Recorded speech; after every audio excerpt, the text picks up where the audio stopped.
سیدنا خالد ابن ولید رضی اللہ تعالیٰ عنہ کو اللہ تعالیٰ نے مشرکین عرب سے اٹھا کے رومن اور پرشین امپائر کے اوپر دے مارا. بڑی ایکسٹرا آرڈنری پرسنالٹی. نبی علیہ السلام کی اعلان نبوت کے بعد 19 سال تک کافر رہے ہیں. اس 19 سالوں میں موت بھی آ سکتی تھی لیکن اللہ نے زندہ رکھا ہے. حتیٰ کہ غزوہ احد کے موقع پر نبی علیہ السلام کے جو 4 دانت شہید ہوئے ہیں، جو بخاری مسلم میں آتا ہے، حضرت خالد بن ولید کی وجہ سے ہوئے ہیں. انہوں نے وہ جب درہ چھوڑ دیا تھا عبداللہ ابن جبیر اور باقی ان کے ساتھیوں نے، عبداللہ ابن جبیر نے تو نہیں چھوڑا تھا، چند ساتھیوں نے، تو یہ پیچھے سے آگے حملہ آور ہوئے اور نبی علیہ السلام کی بددعا ہے ان کے اس موقع پہ. نبی علیہ السلام کی مبارک زبان سے نکل گیا، اللہ ایسی قوم کو کیسے ہدایت دے گا جنہوں نے اپنے نبی کا چہرہ خون سے رنگ دیا. تو سورہ ال عمران میں جہاں پہ صحابہ کرام کو اللہ تعالیٰ نے گرفت کی ہے نا 60 آیات میں کہ غزوہ احد پہ تم نے یہ غلطی کی، پھر اینڈ پہ معاف بھی فرما دیا. پہلی گرفت نبی علیہ السلام پہ آئی ہے، لیس لک من الامر شیء. نبی آپ کو تو کوئی اختیار نہیں، اللہ چاہے ان کو ہدایت دے دے. ہوئے ہوئے ہوئے ہوئے، اور اسی کو ہدایت بھی مل گئی.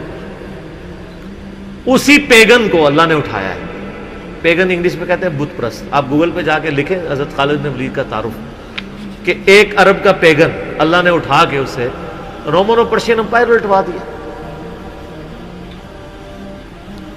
پھر 19 سال تو کفر میں گزرے ان کے، اسلام میں ان کے 19 سال نہیں گزرے سر، بمشکل 10-11 سال. لیکن انہوں نے اپنے 19 سالوں کے بھی سارے گناہ دھلوا دیے، جو کچھ کیا پھر اور جو کچھ اللہ نے ان سے کام لیا. یہ ایک الگ سے تلخ حقیقت ہے کہ سیدنا خالد بن ولید سے نبی علیہ السلام کے مبارک زمانے میں بھی اور بعد میں بھی بحیثیت انسان کچھ غلطیاں ہوئی ہیں، بخاری مسلم میں رپورٹ ہوئی ہیں. لیکن کسی شخص کی چند ایک غلطیوں سے اس کا پورا پلڑا ادھر کا ادھر نہیں ہو جاتا. اللہ بھی قیامت والے دن نیکیوں اور برائیوں کو تولے گا. نیکیاں زیادہ ہوں گی تو پھر اس کو یہ نہیں کہا جائے گا کہ یہ تو نے اتنی بڑی برائی کیوں کی تھی، پھر وہ پاس ہو چکا ہے. چاہے کسی ایک سوال میں اس کے 0 نمبر بھی آئے ہوئے ہیں، پاس ہو چکا تو اس کا تانا بھی نہیں دیا جائے گا، نیور. تو 2-4 واقعات کو لے کے اس طریقے سے کسی بندے پہ چڑھائی کرنا یہ بالکل زیادتی والی بات ہے. سیدنا خالد بن ولید سیف اللہ ہے، اس میں کوئی شک نہیں ہے. صحیح بخاری میں جو یہ حدیث کہتے ہیں نا، یہ حدیث بڑی مشہور ہے. غزوہ موتا کے موقع پر آپ کو پتہ ہے نبی علیہ السلام نے رومن امپائر کی طرف اپنا ایک ایلچی روانہ کیا تھا، خط بھیج کے. اس ایلچی کو قتل کر دیا گیا تھا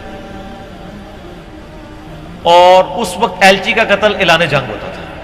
تو نبی علیہ السلام نے ایک لشکر روانہ کیا زید بن حارثہ کی قیادت میں. نبی علیہ السلام کے منہ بولا بیٹا جس کا نام قرآن میں، واحد صحابی جس کا نام قرآن میں زید.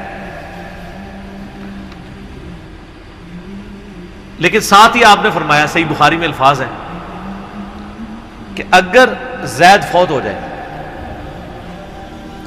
مسند احمد میں ڈیٹیل موجود ہے انہی الفاظ کے ساتھ، کہ زید فوت ہو جائے تو جعفر کو اپنا امیر بنا لینا. جعفر فوت ہو جائے، شہید ہو جائے، تو پھر عبداللہ بن رواحہ کو بنا لینا. اگر وہ بھی شہید ہو جائے پھر تو اپنی مرضی سے کسی کو امیر چن لینا. یہ مسند احمد میں ہے. بخاری میں الفاظ ہیں کہ صحابہ کرام کہتے ہیں نبی علیہ السلام مدینہ شریف میں تھے اور آپ علیہ السلام کی آنکھوں سے مسلسل آنسو رواں تھے اور آپ نے کہا کہ میرے زید کو شہید کر دیا.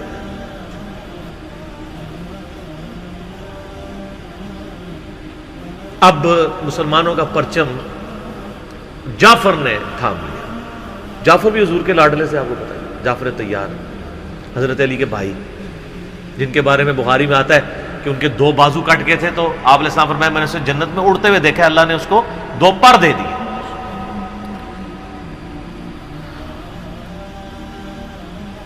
نجاشی کے دربار میں انہوں نے ہی آپ کو پتہ سورہ مریم پڑھی تھی.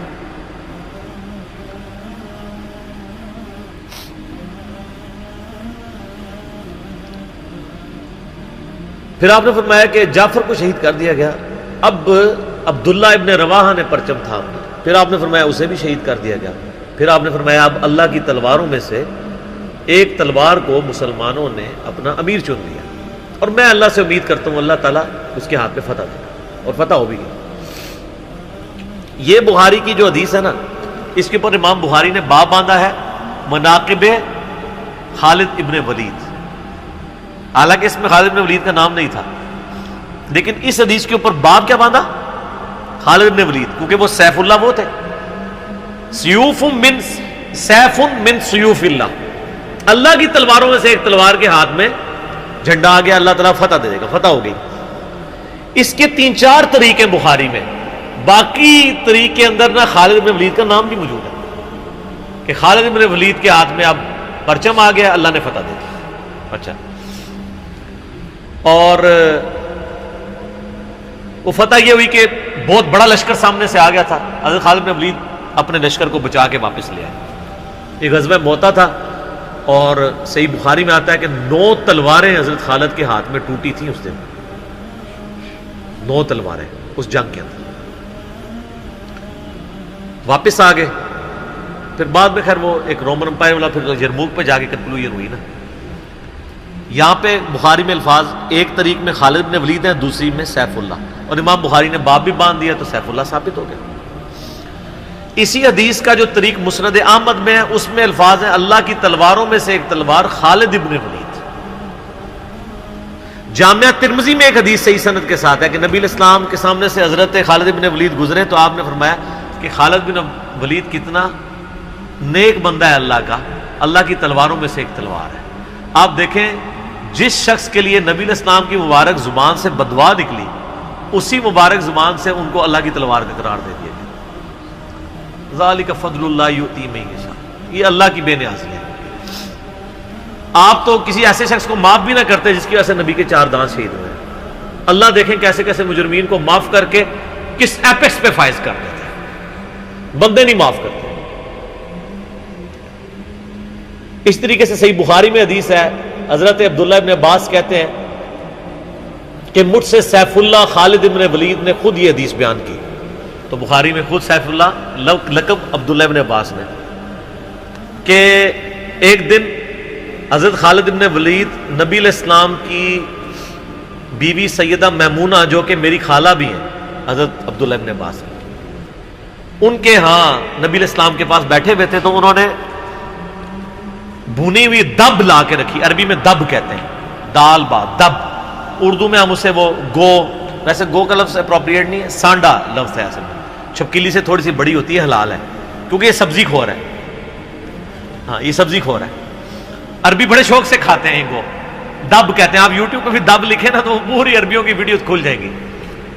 دب لا کے رکھی گئی بھنی ہوئی، تو حضرت خالد بن ولید کہتے ہیں میں بڑے شوق سے کھانا شروع کیا اور حضور مجھے بڑے دیکھ رہے تھے ایسے، وہ یعنی اتنے ذوق و شوق سے کھا رہے تھے، تو میں نے کہا یا رسول اللہ آپ بھی؟ تو آپ فرمایا کہ میرے علاقے کی غذا نہیں ہے، میں نہیں کھاتا، یعنی حرام۔ ان کا یا رسول اللہ کیا حرام ہے؟ آپ فرمایا نہیں حرام نہیں ہے، مجھے پسند نہیں۔ اس سے یہ بھی بات پتہ چلی کہ اگر کسی کو کوئی رزق پسند نہ ہو تو اس میں کوئی گناہ اور عیب والی بات نہیں ہے۔ یہاں تو کہتے ہیں جس کو کدو پسند نہیں ہے اس کی گردن اتار دو، کہنا نہ ہو۔ قاضی ابو یوسف کی طرف ایک جھوٹا واقعہ مشہور کیا ہوا ہے، وہ اللہ نے یعنی اتنی چیزیں اس لیے بنائی ہیں نا، کسی کو ایک چیز پسند ہوگی کسی کو دوسری، تو اس میں بھی سیف اللہ کے الفاظ ہیں۔ اس کے علاوہ صحیح مسلم میں ایک حدیث ہے، آپ کو پتا ہے ذوالخویسرہ التمیمی نجدی خبیث جس نے کہا تھا اے محمد اللہ سے ڈر اور انصاف کر، بخاری مسلم دونوں میں آتا ہے، تو آپ فرمایا اگر میں انصاف کرنے والا نہیں تو کون ہے؟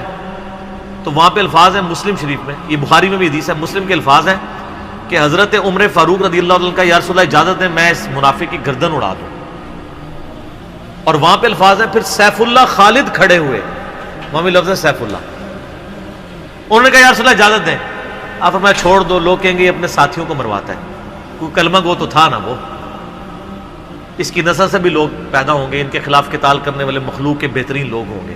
اور ابو سعید خدری کہتے ہیں کہ وہ حضرت علی کے زمانے میں جب یہ ظاہر ہوئے تو حضرت علی کے ساتھ مل کے ہم نے ان خوارج کے خلاف قتال کیا تھا، تو یہ مسلم میں بھی سیف اللہ کے الفاظ موجود ہیں۔ باقی حضرت خالد بن ولید رضی اللہ تعالیٰ عنہ کی پرسنالٹی یعنی بڑی ایکسٹراڈنری ہے۔ آپ دیکھیں کہ آلموسٹ ان کی جو عمر مبارک ہے وہ بلو 45 تھی جب وہ فوت ہوئے، حضرت عمر کے دور کے اندر۔ حضرت ابوبکر صدیق کے دور کے اندر وہ آرمی چیف تھے، وہ سر عمر سیریز پھر دیکھیں تو آپ کو پتہ چلے، انہوں نے ایک ایک چیز فلمائی ہے۔ مسیلمہ کذاب کے خلاف قتال میں کون لیڈ کر رہا تھا؟ خالد بن ولید۔ جتنے عرب کے قبائل مرتد ہوئے ہیں ان کے خلاف حضرت خالد بن ولید کو بھیجا. اور اس کے بعد پرشین امپائر کا جب جہاد شروع ہوا ہے تو شروع کی ساری مہمات میں حضرت خالد بن ولید تھے.